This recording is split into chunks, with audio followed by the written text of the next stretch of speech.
He interviewed him many times, was there when he was finally overthrown and left the Philippines.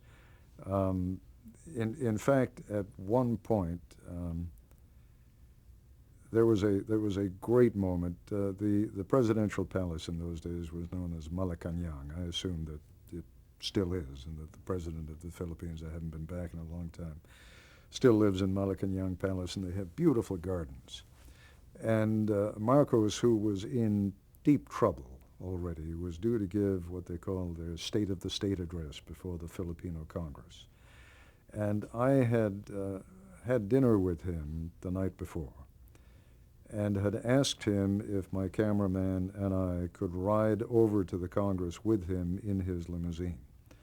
And he said, okay. His Secret Service overruled that. So the next morning when I showed up, they said, we can't, it's insecure, we can't have him in the car.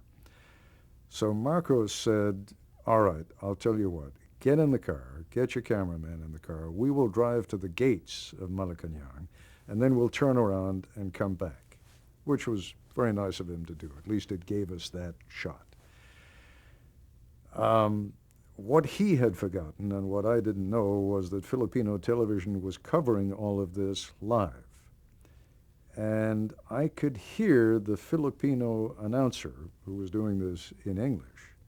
And he's saying, and now here comes the president and First Lady are getting into the limousine and they are driving off. Wait a minute, something must be wrong. They're turning around again. They're turning around. Something must be wrong. Well, he didn't know that they were just doing this for ABC, and of course nobody was going to tell him that. So there was this moment of great panic on Filipino television as they wondered why President Marcos wasn't going to the Congress. Very smart, very tough, brutal in fact. But so smart that he was, early on in his career, accused of personally killing, the political rival or one of the political rivals of his father. And he was put on trial for murder, represented himself in court, and beat the rap. There was no question that he had done the dirty deed.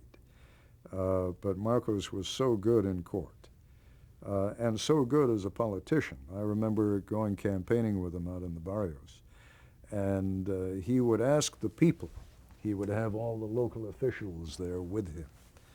And he would ask the people, how is the mayor doing? Oh, boo, terrible. Well, what's wrong? And they would come forward and they would tell their tales of what a corrupt son of a bitch the mayor really was. And Marcos would fire him on the spot and then reassign him to another barrio about, 75 miles away and put another of his hirelings in as the new mayor of this village.